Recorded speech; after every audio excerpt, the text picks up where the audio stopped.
ऐसे ही जैसे महालक्ष्मी कहा जाता है, दीपावली पर महालक्ष्मी की भी तो पूजा होती है ना।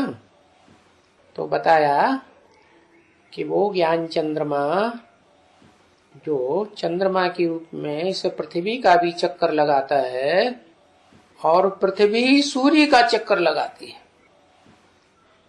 तो बताओ ज्यादा चक्कर में कौन आता होगा? ज्यादा चक्कर कौन, ज्यादा घूमता कौन है? तो ज्यादा चक्कर कौन लगाता है? अपनी जगह पर भी है और पृथ्वी का भी चक्कर लगाता है। और पृथ्वी सूर्य का चक्कर लगाती है। ऐसे नहीं वो पृथ्वी से छुटक के अलग कहीं हो जाता, नहीं, वो तो है ही धरती माता का बच्चा। क्या किसका बच्चा है? माँ का बच्चा है कि बाप का बच्चा है? किसका कहेंगे? है तो बाप का बच्चा, लेकिन बाप को भूला हुआ है और बाप तो जानते हैं कि ये मेरा बच्चा है। तो इसलिए उस बच्चे को जो सुंदर ही पार्ट बजाता है कैसे, किस अर्थ में सुंदर पार्ट बजाता है? जो बाप कहते हैं ब्रह्मा को फॉलो करना है। ब्रह्मा को फॉलो करना माने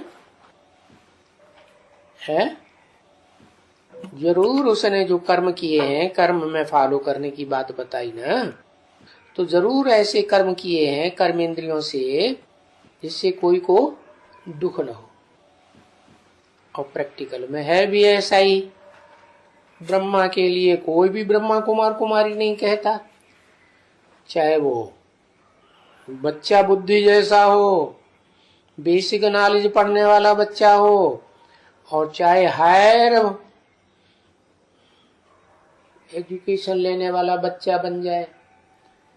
ईश्वरीय एजुकेशन भी बेसिक में भी होती है और एडवांस में भी होती है।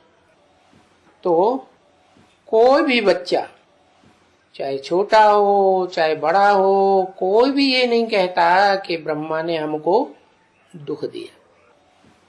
तो अच्छे ही कर्म किए होंगे ना कर्मेंद्रियों से। बुरे कर्म होते हैं तो बुरे कर्मों की शुरुआत कब से होती है इस सृष्टि में? तब से ही शुरू होती है जब से इब्राहिम आता है। 2500 वर्ष से इब्राहिम आया तो काम इंद्रिय का कर्म वो इस्लामियों में बहुत प्रसिद्ध है, वो उसे छोड़ नहीं सकते। इतने विकारी हैं कि हिस्ट्री में ये प्रसिद्ध है कि वो अपनी बहनों से भी शादी कर लेते थे, इतने विकारी। तो शिव बाप बताते हैं कि ऐसा कर्म जब मैं आता हूं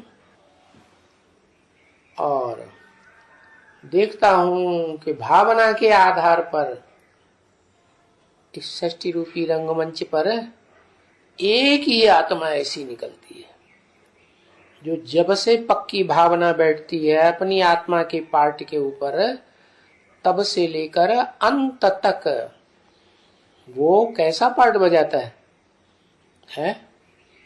उसको जब साक्षात्कार से पता चलता है मैं कृष्ण की आत्मा हूं, तो कृष्ण बच्चे के रूप में ही बच्चा बुद्धि की तरह ही पार्ट बजाता है। बच्चा बुद्धि और सालिम बुद्धि में क्या फर्क है?